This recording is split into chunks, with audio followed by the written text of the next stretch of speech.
Alors pour la partie getTickCount et puis VTaskDelay until, je vais juste repasser sur... Enfin, je vais prendre ça un petit peu dans le désordre. Je vais d'abord prendre xtask getTickCount. C'est quoi cette fonction-là? Vous pouvez la retrouver dans la doc de FreeRTOS. Encore une fois, j'insiste, elle est quand même relativement claire comme doc. Alors qu'est-ce que ça fait? Ça vous renvoie un tick type T. Et en fait, ça vous renvoie le nombre de ticks depuis que VTask Start Scheduler a été appelé. Je ne sais pas si vous vous souvenez, hein, mais je vous avais montré tout à l'heure que dans VTask Start Scheduler, une des premières choses qui est faite, c'est le tick count, ça le remet à la valeur 0. Ok. Et après, ça va l'incrémenter à chaque tick. Donc chaque tick, ce sont les ticks rouges que je vous ai montrés là, ici. À chaque tick, il s'incrémente. Donc on va savoir en fait où est-ce qu'on est. Donc je vais récupérer ça, cette valeur-là, et je vais la stocker dans task 1 ici. Donc tick type T, ça c'est le nom du type. Je vais l'appeler le tick xtask get tick count. Alors tick type T c'est quoi? C'est un type def. Je sais pas si vous vous souvenez c'est quoi un type def. Ça sert à quoi un type def? C'est pas une variable globale?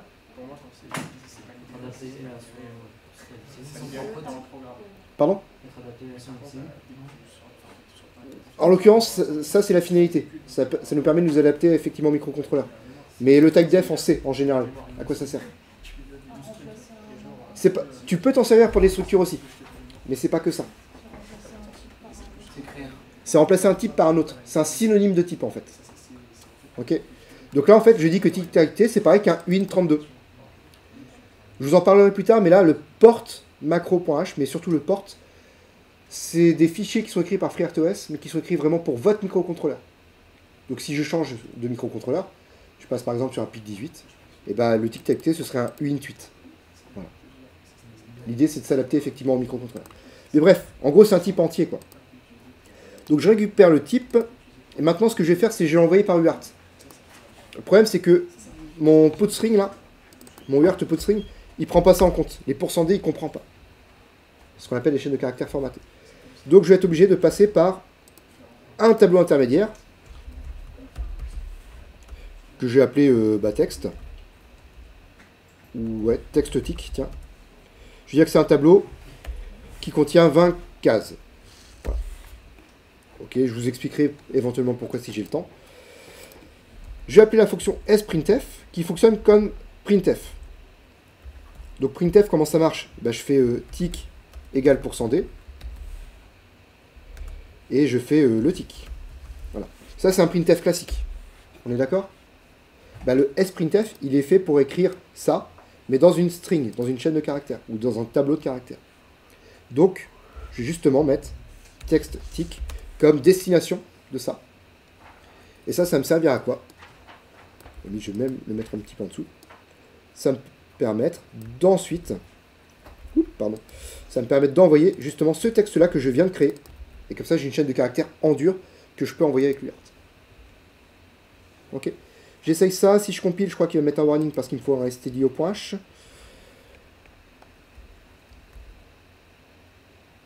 Alors, c'est LD qui voulait voir. stdio.h. Toc.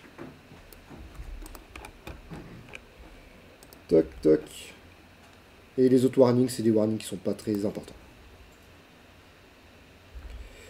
Donc si je mets ça maintenant sur mon UART, qu'est-ce que je vais voir? Ok. Je vois le tick qui s'affiche. Est-ce que ma fonction a l'air périodique? Je sais pas, moi ça me paraît assez régulier. Ok, j'ai deux cas qui m'intéressent.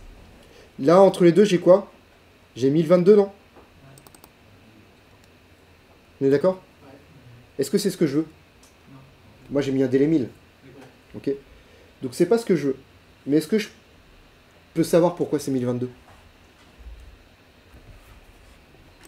La réponse est oui. Je repose la question. Est-ce que vous pouvez m'expliquer pourquoi j'ai 1022?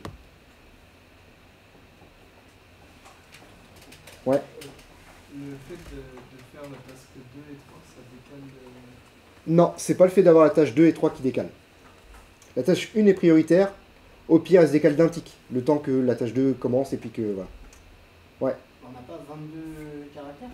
On a peut-être 22 caractères envoyés. Ça, c'est très court en temps. Ça, c'est très court en temps. Ça, c'est très court en temps. Ce qui va nous prendre du temps, c'est le put string. J'ai combien de caractères? Là, j'en ai 10. Ok. Et là, 1, 2, 3, 4, 5, 6, 7. Le pourcent D, ça devient quoi? Le tableau de 20? Ouais. Ah non, c'est pas le tableau de 20. Pourcent D, c'est quoi? C'est ce qui me permet de construire ça. Ouais. Donc là, en l'occurrence, c'est 4 caractères. Ok. Mais là, c'est un seul caractère. Mais là, c'est 5 caractères. Ok. Donc ça dépend. Déjà, ça varie. Mais si je me remets sur 4 caractères, donc j'étais à 17 plus 4. 21. Plus le backslash n. 22. 1022. Ça tombe pile, hein. C'est fou. Et regardez, si je regarde l'écart entre le premier et là, j'ai combien? J'ai 1019. Ok, pourquoi? Bah là, j'arrive à 1000, donc le délai 1000, plus les 10, plus les 7, 18, 19. Ok. Et je sais pas si vous avez vu aussi là, mais au moment où je suis passé de 4 caractères à 5, eh ben, j'ai repris, pareil, 1 milliseconde en plus. Ok. Donc c'est-à-dire que votre délai, il fonctionne, mais c'est-à-dire à partir du moment où je l'appelle, à partir d'ici précisément, tu attends 1000 à partir de là, puis tu recommences, tu arrives là. Là, il y a un temps de traitement qui est fait, donc il y a une charge relativement variable, et après je attends 1000. C'est-à-dire que ma tâche, elle n'est pas parfaitement périodique. Dans le meilleur des cas, on peut dire qu'elle est pseudo-périodique, quoi.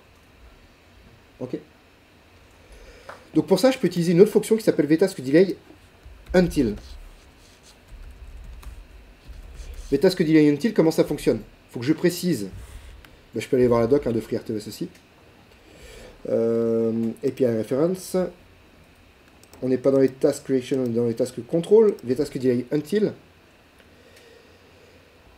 Je vous laisse regarder l'exemple. Je vais un peu plus vite parce qu'il ne nous reste pas beaucoup de temps dans la séance. Mais en gros, voilà, il récupère un getTickCount qu'il met ici, dans une variable, et après, il passe l'adresse de cette variable-là. Donc là, c'est ce que je vais faire. Je vais prendre le tick, et après, je vais passer l'adresse de le tick, et on va voir ce que ça donne. Si je compile, il m'envoie péter. Est-ce que vous savez pourquoi?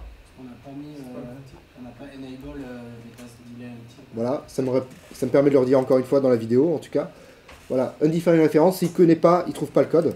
Et en fait, c'est effectivement parce qu'on n'a pas défini.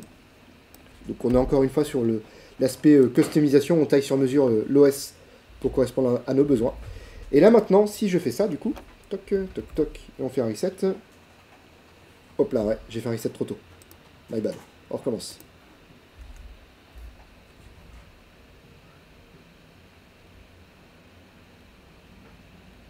« 1001, 2001, 3001. On a 1000 ticks précisément.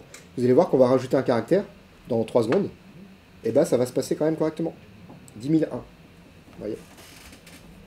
Donc là, en fait, on a réussi à faire notre vTaskDelay until. Alors comment ça marche? Je vous le présente très rapidement.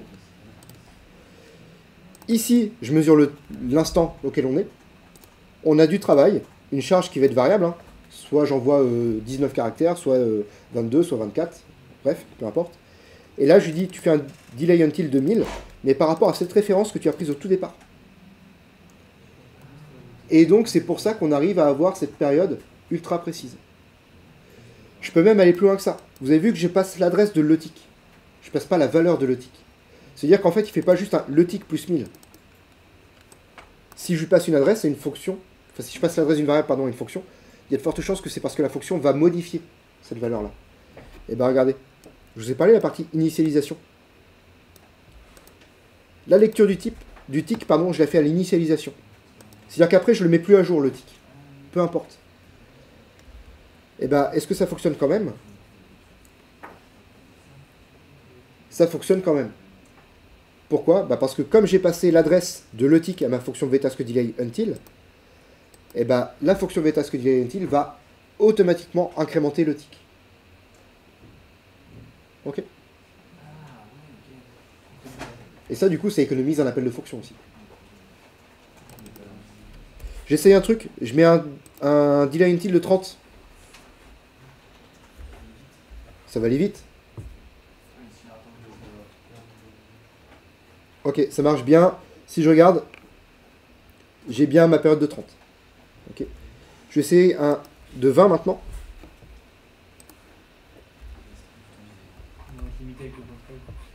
Non, c'est pas le bot rate qui nous limite. Enfin,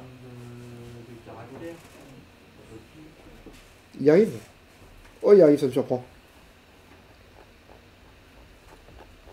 C'est quoi que tu veux... Bah, en fait, le truc, c'est que là, le temps pendant lequel je lui demande de se mettre en veille, il est plus court que le temps de travail. Et c'est ça que je voulais voir. Je pensais que ça allait merder un peu plus que ça, mais non, même pas.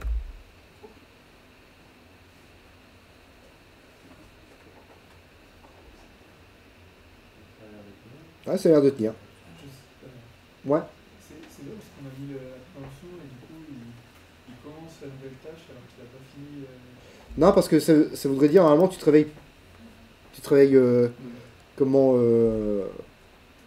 Bah, en fait, pour moi, ça veut dire que la tâche 2 et la tâche 3, elles vont jamais travailler, en fait. Je pourrais regarder ça. Je pourrais confirmer là. Alors, c'est pas comme ça que je peux le confirmer. Ce que je peux confirmer, c'est en faisant le trigger, en disant je vais me déclencher seulement sur la voie 2 et sur la voie 3. Et on va voir, je vais juste changer ça.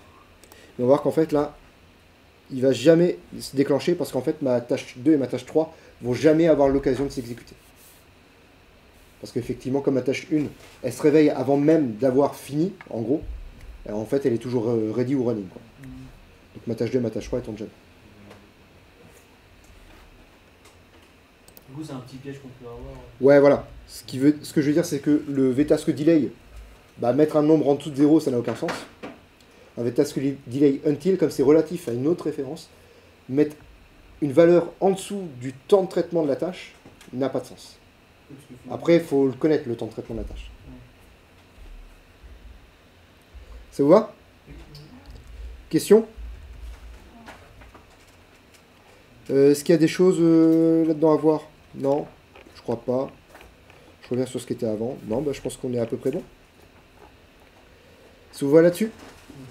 Donc si on résume, mode coopératif, mode préemptif, et puis éventuellement, si vous voulez, on pourra repasser aussi là-dessus. Je sais pas si on aura le temps prochaine séance, mais si on résume, mode coopératif et mode préemptif, c'est quoi les deux différences?